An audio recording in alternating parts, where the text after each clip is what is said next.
It's technology expert Burton Kelso here with another tech tip to help you get the most out of the technology in your life. Today we're talking about the unfortunate event of a loved one who has passed and you're unable to get access to their devices or online accounts or email. Death unfortunately occurs, but when it does, it is sometimes impossible to get access to your loved one's information. It doesn't matter if it's social media accounts or devices. Sometimes you need to get access to those devices in order to find out if there's a will or just to get access to information that that family member may have had on their devices that could help with their estate. Now, with all the devices out there, there are ways that you may be able to get access to that information, but it varies from device and it varies with online accounts. Got a lot of information to cover here, so let's get started and I'll show you some quick ways to get access to your loved ones' information with their online accounts and with their devices. Now, unfortunately, number one would be your iPhone and iPad. Now, Apple devices are notoriously hard to get access to with the two-step factor or the two-factor authentication or two-step authentication. Apple definitely makes it a challenge to get into your devices even if you own the device. So getting into a deceased loved one's device is almost impossible because if you don't know the Apple ID or the password, then you're going to have a hard enough time to get into those devices. Now, one of the things that you could definitely try to do with those devices is if you think you may know the password or if you have access to the email account, you can go to a website called iforgot.com. And if you give me a second here, I will definitely pull that up so that you can get an idea of the website looks like. But iForgot is one of Apple's most famous websites because many people forget their Apple ID. So they have a website that you can go to access that information. So if you go to iforgot.apple.com, it'll ask you to enter your Apple ID and then Apple can look it up. But again, you would need to have at least access to your loved one's email and know their email address in order to reset it with iForgot. One of the things that you can do as far as the device is concerned, as far as the iPhone and the iPad, is to get in contact with Apple support. If you do have your loved one's death certificate or even a power of attorney, they will work with you to give you access to at least the iCloud account so that you can get access to the Apple ID, and they may be able to give you access to that device if you're able to prove that you are the person that is in charge of the estate or at least has recognition or is recognized as being in charge of the estate. The other thing that you might want to do too as far as your passcode,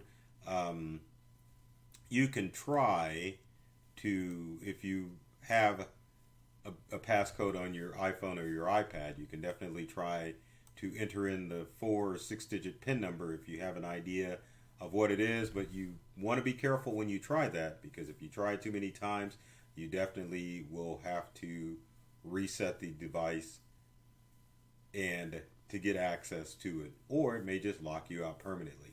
Now, one of the other things you may want to do with the iPad or iPhone from your loved one is just to take ownership. Maybe you don't need to get information off of it, but you, as part of the estate, you want to get access to it. So probably one of the best things to make that happen is to reset the device back to factory default. But before you do that, you need to remember that you have to sign out of the iCloud account of that iPad or iPhone in order to make sure that you will be able to access the device. Because one of the challenges with your iOS devices is that you can't just take ownership and reset it back to defaults. You have to know the Apple ID and obviously you have to know the password. Again, if you don't know the Apple ID or password, you do need to get in contact with Apple support so that they can reset the Apple ID, giving you access to log in, log out of the device, and then you can claim the iPhone or iPad as your own. As you can see, Apple definitely makes it very difficult to get into a deceased loved one's iPhone or iPad. Now, our next device would be an Android smartphone or tablet.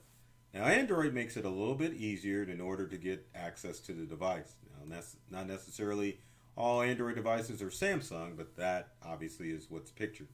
Now, the good thing about most Android devices is that they're associated with a Google or Gmail account.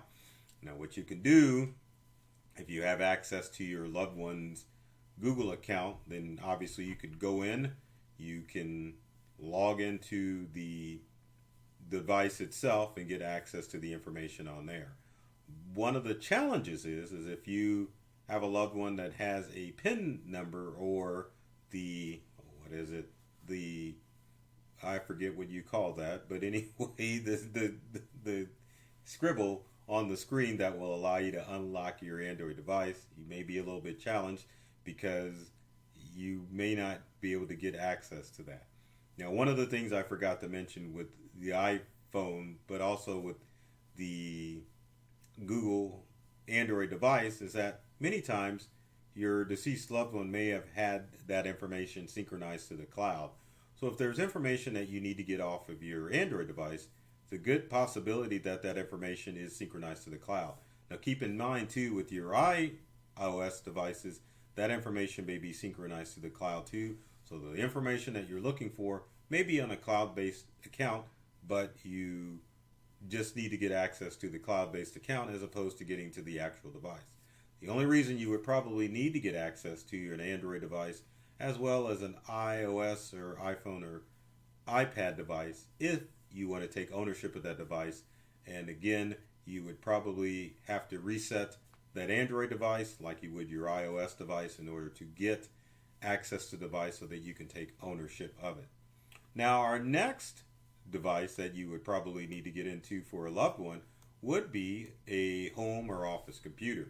Now, home and office computers, for the most part, or sometimes I should say, don't have any password information on them. So it's just a simple matter of logging into or turning on the laptop or the desktop computer, and then you have full access to the device. Now, sometimes there are people that put passwords, especially on laptops, whether it be a Windows or a Macintosh computer, to prevent prying eyes out.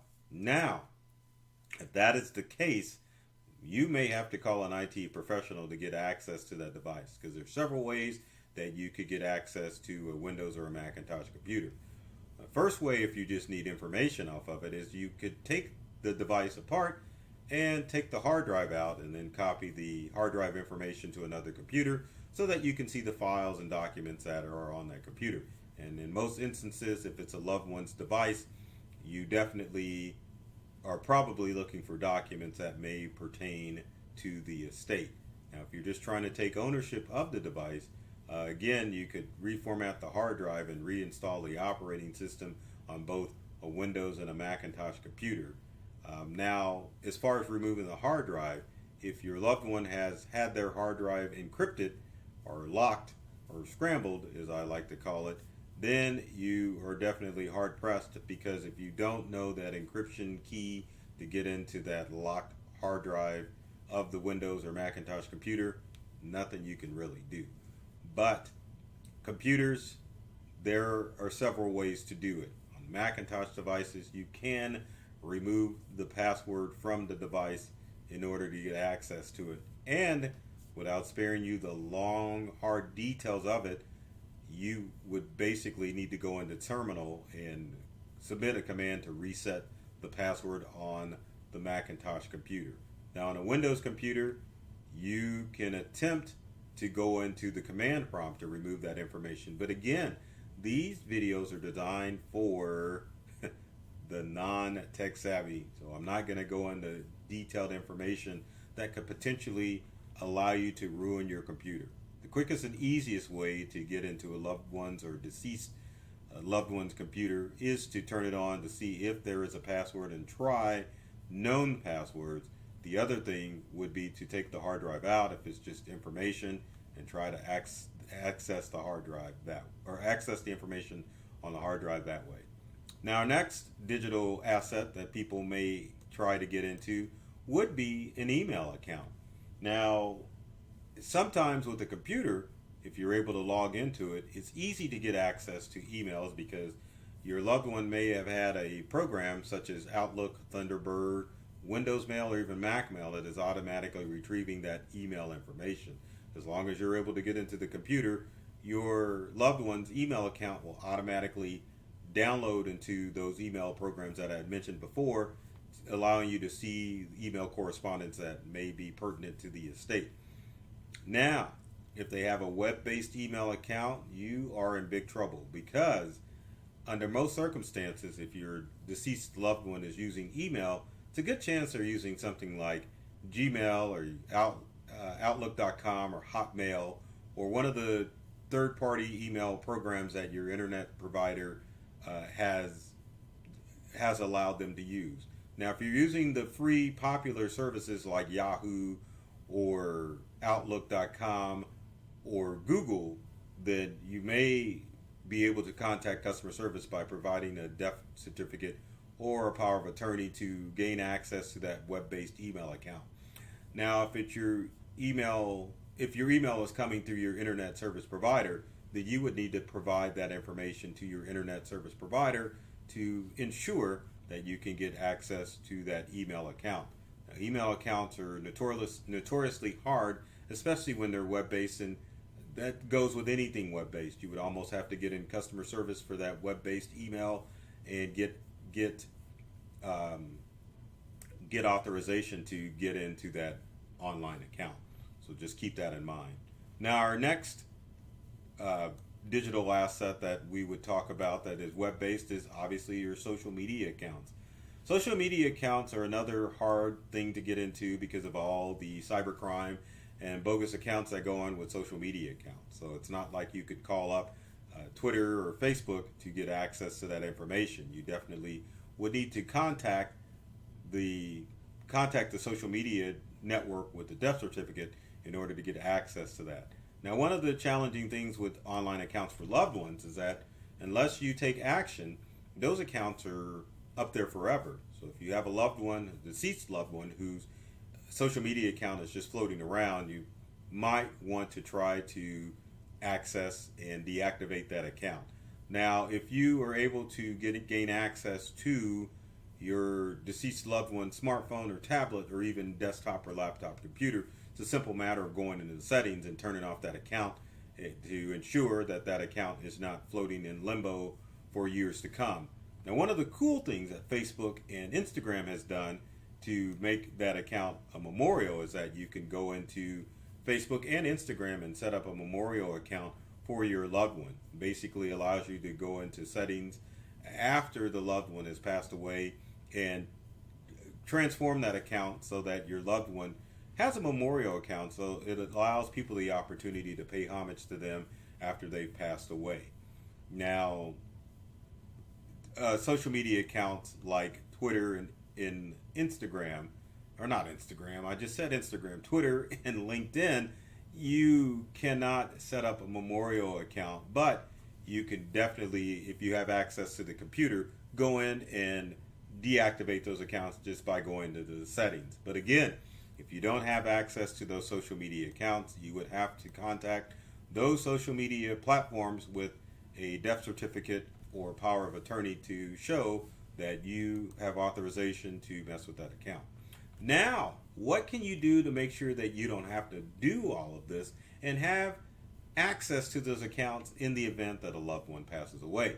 Well, one of the best things to do is to set up a digital estate plan for your loved ones, or have them set up their own digital estate plan. Just like the documents that you see on screen here, it's a good idea to gather up all of that digital information so that when your loved one passes away or when you pass away, that they can easily get access to emails, social media, devices, so that they can do what needs to be done as far as the estate is concerned. Digital estate plan doesn't take much, just a matter of doing several things. Number one, it's probably a good idea to either electronically or physically share passwords with your loved ones. Now, with password managers like LastPass or OnePass or even your favorite web browser, it will give your loved ones instant access to your online accounts. Because if you've got a password manager, your loved ones can just easily go to the website of that account, log into it, and then they would have access to all of your digital assets. Same thing with your smart devices and your computers. If you set up a digital estate plan, then it's a good idea to put passwords for access to laptops and devices so that when you do pass away or your loved ones pass away, you can definitely have a way to get into those electronic assets without having to go through the hassle of trying to contact social media companies and hardware vendors. Because in most circumstances, except for the event of Apple, most companies are pretty hard to get in contact with, and unless you can have the documentation that your loved one has passed away, it can take a while to get authorization to get into those accounts or those devices because of all of the theft and all of the other things that are going on as far as cybercrime is concerned. So digital estate plan doesn't take much. Piece of paper, access to password managers, and then of course giving access to loved ones as far as your stuff is concerned. Now, one of the things that I recommend, especially when we run into this at Integral with setting up digital estate plans for people, is photos and videos. A lot of that stuff is stored on your deceased loved one's computers. You might want to convince them to either set up an online account with either OneDrive, with Amazon Drive, Dropbox, Carbonite, or even Google Photos to allow the whole family to have access to that information in the event of a death. Trust me, in my industry, we've seen many instances where we've had loved ones scrambling to get important information, and it has been a challenge for us to go into those digital devices and to try to get access to those digital resources. So keep that in mind.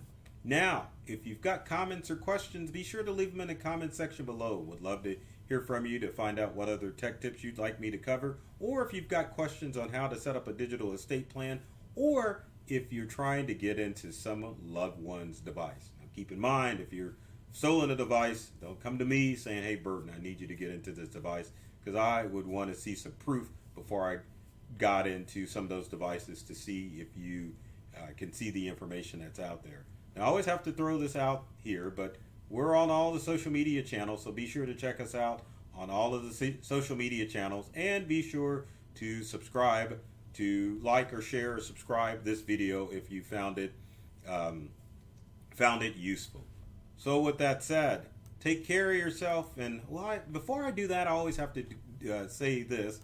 I love technology. I've read all the manuals, and I love making technology fun and exciting for everyone out there. Take care of yourself and do many things to make you smile, and thanks for watching.